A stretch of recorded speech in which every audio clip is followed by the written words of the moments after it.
Very good morning, all my dear students. Sorry, students. Well, very good morning, all my dear students. This is Pradyum और आज हम start करने वाले हैं अपना लेक्चर नंबर 31 बिजनेस स्टूडेंट्स। हम अभी तक स्ट्रेटजीज हमने अभी एक बार जरा रिमाइंड करो पहले, उसके बाद हम यहाँ से स्टार्ट करते हैं। सबसे पहले स्टूडेंट्स हमने क्या क्या पढ़ लिया था, public companies and private companies है ना, सेक्टर्स सॉरी है ना, और प्राइवेट सेक्टर को जो हमने आप लोगों को पढ़ाया था वहाँ पर आप लोगों को याद होगा कि प्राइवेट सेक्टर में मैंने आप लोगों को क्या क्या बताया था। एक बार रिमाइंड करें फटाफट से। प्राइवेट सेक्टर में मैंने 5 टाइप के ऑर्गेनाइजेशंस आप लोगों को बताए थे, एक्सप्लेन किए थे, जिसमें हमने बात करी थी सबसे पहले किसकी, सोल प्रोप्राइटरशिप की, एचयूएफ की, पार्टनर्स की, कोऑपरेटिव सोसाइटी की और जॉइंट स्टॉक कंपनीज की। ठीक है ना, इन 5 की बात कर ली थी हमने। उसके बाद हमने दूसरा पार्ट पिक किया था, हमने दूसरा पार्ट जो पिक किया था वो था पब्लिक सेक्टर। ठीक है ना, पब्लिक सेक्टर में पब्लिक सेक्टर में हमने 3 पार्ट को डिस्ट्रीब्यूट कर लिया था। ठीक है ना, तो हम चल रहे थे यहाँ पर सेकंड पार्ट। ठीक है ना, तो जब हम बात करेंगे डिपार्टमेंटल अंडरटेकिंग हमने कंप्लीट कर लिया था, अब हम कर रहे हैं स्टैट्यूटरी कॉर्पोरेशन और इसके बाद नेक्स्ट हम स्टार्ट करेंगे गवर्नमेंट कंपनीज। ओके, तो गवर्नमेंट कंपनीज के बारे में हम बात करने से पहले हमने क्या किया था, स्टैट्यूटरी कॉर्पोरेशंस को कंप्लीट किया था, और जिस स्टैट्यूटरी कॉर्पोरेशंस को कंप्लीट किया था उसके आज हम मेरिट्स एंड लिमिटेशंस को फिनिश करेंगे और इसके साथ ही हमारा चैप्टर, हमारा ये टॉपिक बाइंड अप हो जाएगा स्टूडेंट्स। सबसे पहले हम बात करते हैं मेरिट्स की, मेरिट ऑफ स्टैट्यूटरी कॉर्पोरेशंस। ठीक है ना, तो इसके लिए पॉइंट नंबर 1 हमने दिया हुआ है। ठीक है ना, तो इसको पहले तो हम साथ में बुक से भी करते जाएंगे। ठीक है ना, और इन पॉइंट्स को हम अंडरस्टैंड करते जाएंगे, लिमिटेशंस के और मेरिट्स के। Okay, so now first point is for merit, a public corporation is able to enjoy a high degree of flexible in its function and it is free from undesirable government regulation and control। भाई government की क्या है, government के जितने भी organisations होते हैं वहां पर क्या होता है कि जितने भी ऑर्गेनाइजेशन है, गवर्नमेंट के कि हर बिजनेस को इंडिविजुअली स्पेसिफिकली मींस, जैसे अगर हम बात करें जैसे आपका बिजनेस हुआ तो वहां पर क्या है, वहां पर हमें से फ्लेक्सिबिलिटी मिलती है। बट क्या वो गवर्नमेंट सेक्टर में होगी? गवर्नमेंट सेक्टर में फ्लेक्सिबिलिटी मिलती है, लेकिन होगा क्या, वहां पर फ्री, हर चीज फ्रीडम है ना। तो क्या होता है, तो इस वजह से अगर हम यहाँ पर बात करें, हम पॉइंट नंबर करेंगे from the undesirable government and regulations and controls. वहां पर क्या है, अनडिजायरेबल है, मतलब अनडिजायरेबल वहां पर कोई ऐसा नहीं, जैसे आप होंगे, आपकी डिजायर क्या होगी, मैक्सिमम प्रॉफिट, ठीक है ना, ग्रोथ, मैक्सिमम ग्रोथ, बट यहाँ पर इन चीजों की डिजायर ना के बराबर होती है। चलिए नेक्स्ट पॉइंट है पॉइंट नंबर 2। पॉइंट नंबर 2 की अगर हम बात करते हैं तो since these organisations are independently financed, the government generally does not interfere in their financial matter. ठीक है ना, यानी कि जो गवर्नमेंट ऑर्गेनाइजेशन होती हैं वो कैसी होती हैं, फाइनेंशियली इंडिपेंडेंट होती हैं। फाइनेंशियली इंडिपेंडेंट की बात करते हैं, जैसे बहुत सी कंपनीज गवर्नमेंट की क्राफ्ट बनाती हैं, ठीक है ना, एयरक्राफ्ट हुए, ठीक है ना, या फिर जैसे हमने इंडियन एयरलाइंस की बात की थी, वो क्या अपने आप में सेल्फ अपना फाइनेंस जनरेट करती है और उसका यूज करती है। गवर्नमेंट कभी भी आके उनके बीच में क्या नहीं करेगी, फाइनेंशियली इंटरफेयर नहीं करेगी। जो भी फाइनेंशियली डिसीजन लेने होते हैं उन बिजनेस ऑर्गेनाइजेशन को जो गवर्नमेंट की हैं, स्टैट्यूटरी कॉर्पोरेशंस, वो अपने सेल्फ डिसीजन लेके वो फाइनेंस लेते हैं। ठीक है ना, नेक्स्ट पॉइंट है since they are autonomous organisation, they frame their own policy and procedure within the authority granted by them by the act। यानी कि जो मींस स्टेटरी कॉर्पोरेशंस होते हैं वहां पर एक एक्ट के थ्रू बाद उनमें ये रोज चेंजेस नहीं आते, ठीक है, आप इनके थ्रू अपना डेली काम करते रहिएगा, ठीक है ना। तो यहाँ पर ऑटोमेटिक मींस ऑटोमेशन, सीधी बात है, हम यहाँ पर ये बॉडी यूज कर सकते हैं। रीजन रूल बन गया, बस गवर्नमेंट में ऑर्गेनाइजेशन में फॉलो करना है। नेक्स्ट पॉइंट है ना, however the act provide some issue which need prior approval of particular ministry।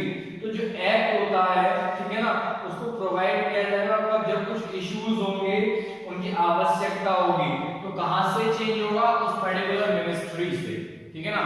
ऐसा नहीं होगा कि भाई हमारा इंडियन एयरलाइंस ही अपना इम्प्लीमेंट कर ले, बस नहीं, वहां पर जाएंगे, मिनिस्ट्री में जाएंगे, वहां से सैंक्शन होगा, पास होगा है, उसके बाद एप्लीकेबल हो जाएगा।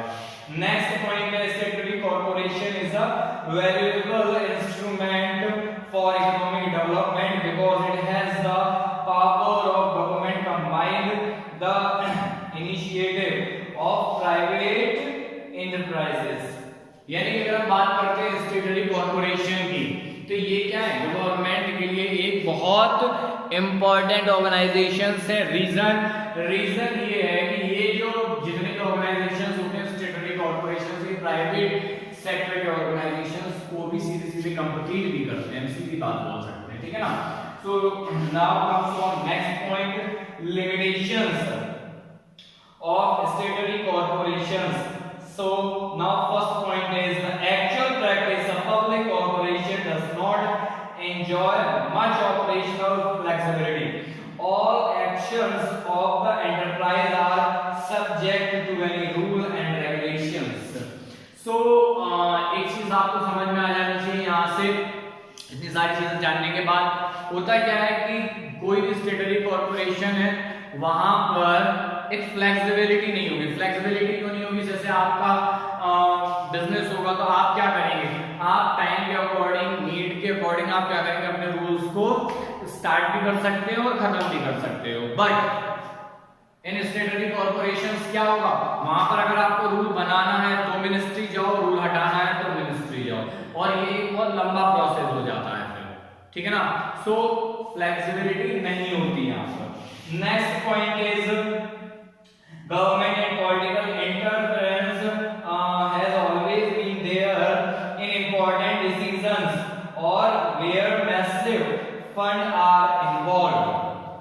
अगर हम बात करते हैं गवर्नमेंट एंड पॉलिटिकल इंटरफेरेंस की, तो यहाँ पर सबसे ज्यादा होता है, क्यों, क्योंकि भाई अगर हम बात करें, आप हैं, ठीक है ना, आप भी गवर्नमेंट के मेंबर बन गए, ठीक है ना, तो मेंबर बन गए मींस एमपी एमएलए बन जाते हैं, और आसपास किसी एरिया में आपके मींस आप सपोज दैट मैनपुरी से आप बन गए सांसद, ठीक है ना।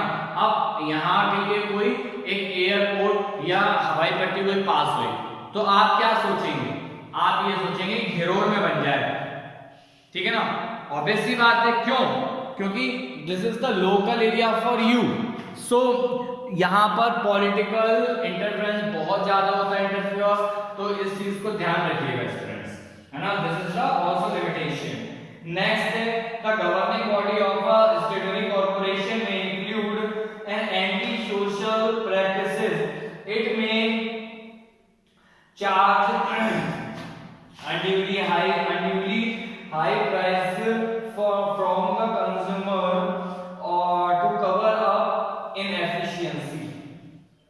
यहाँ पर क्या होता है गवर्नमेंट सेक्टर में, यहाँ पर एक एंटी सोशल, वैसे तो पब्लिक सेक्टर हमेशा सोशल होता है, बट जो पब्लिक सेक्टर में स्टैट्यूटरी कॉर्पोरेशन से ये एंटी सोशल में क्यों काम करते हैं, इसको मतलब हम समझते हैं साथ में, थोड़ा ध्यान से सुनिएगा।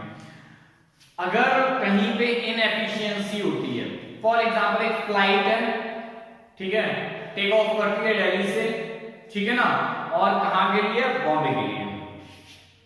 उस फ्लाइट में सपोज दैट 100 सीट्स हैं और केवल पैसेंजर है 50 या 60 तो जो भी एक्सपेंडिचर आएगा उस एक फ्लाइट को मींस पहुंचाने तक के लिए, तो क्या करेंगे, वो उन 60 पैसेंजर्स में डिस्ट्रीब्यूट करना स्टार्ट कर देंगे, है ना। मींस जो भी इनएफिशिएंसी है, जैसे वो 40 मेंबर्स या 40 सीट्स जो ऑक्यूपाई नहीं हो पाई हैं, ठीक है ना, उनका भी खर्चा वो निकाल लेंगे, ठीक है ना। चलिए next point is normally an adviser from government side is appointed in the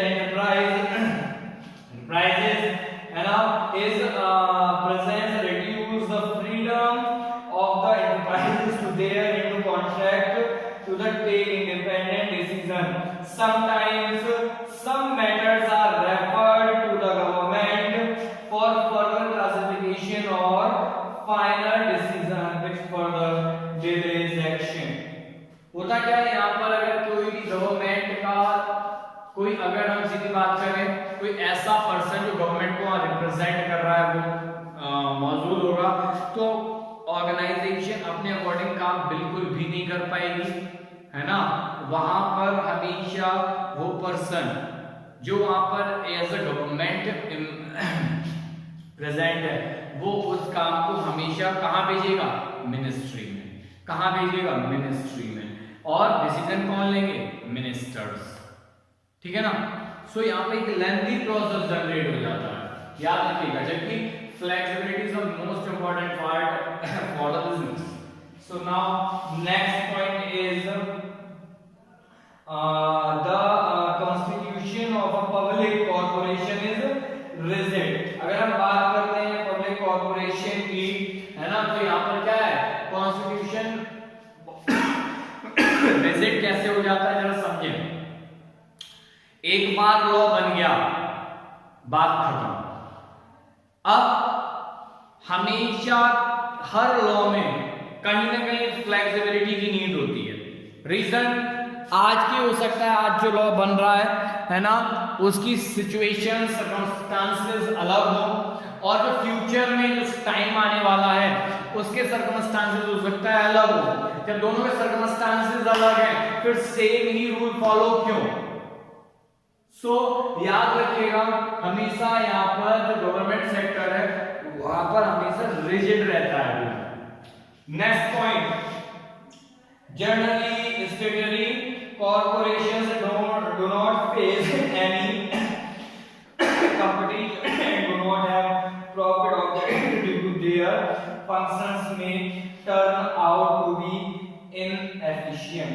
बात करते हैं यहाँ पर जनरली क्या होता है, जितने भी गवर्नमेंट ऑर्गेनाइजेशंस होते हैं वो कभी भी आपस में कंपीट नहीं करते एक दूसरे को। जरा सोचो, आपका कंपटीशन अगर आपकी क्लास के किसी बच्चे से ना हो तो क्या आप बहुत मेहनत करोगे पढ़ाई में?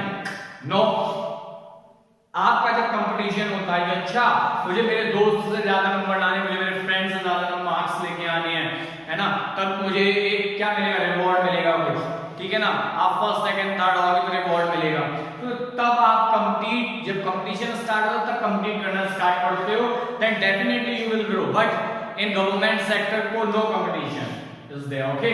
सो होता क्या है, कंपटीशन नहीं, चिल, है ना, right. So now next point is the member of the board of director of a public corporation are appointed by the government and they consist of politicians, civil servants and professionals. In many cases they lack professional education and training required to manage the corporation। यहाँ पर बात करी जाती है lack professional education and training means जो भी appointed होते हैं पर्सन उस ऑर्गेनाइजेशन को ग्रो करने के लिए, रन करने के लिए, वो कहां से आते हैं, पार्लियामेंट से, गवर्नमेंट के थ्रू, ठीक है ना। पॉलिटिशियंस इसमें इन्वॉल्व होते हैं, ठीक है। आप लोगों ने बहुत बार सुना भी होगा कि कहीं पर पॉलिटिशियंस ने क्या किया, मिनिस्टर्स हैं तो लाओ पैसे दो, जॉब लो, है ना, वेदर यू आर कैपेबल और नॉट, है ना। Capability is not a big issue for politicians, okay। So that is the point.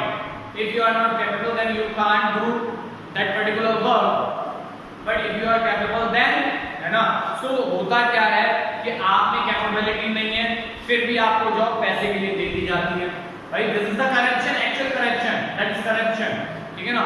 और you are capable but lack of money can't take, है ना, जॉब। अब उस सिचुएशन में क्या होता है, उस सिचुएशन में अगर जो पर्सन कैपेबल नहीं है, उसको जॉब मिल गई, अब वो क्या करेगा, वो तो गड़बड़ ज्यादा करेगा क्योंकि उसको तो काम आता ही नहीं है, he is not able to do that particular work. Okay, so ये बहुत बड़ी प्रॉब्लम आती है सामने, है ना। सो आई होप स्टूडेंट्स आपको ये पॉइंट्स समझ आ गए होंगे, ठीक है ना। Okay, thank you students and have a nice day.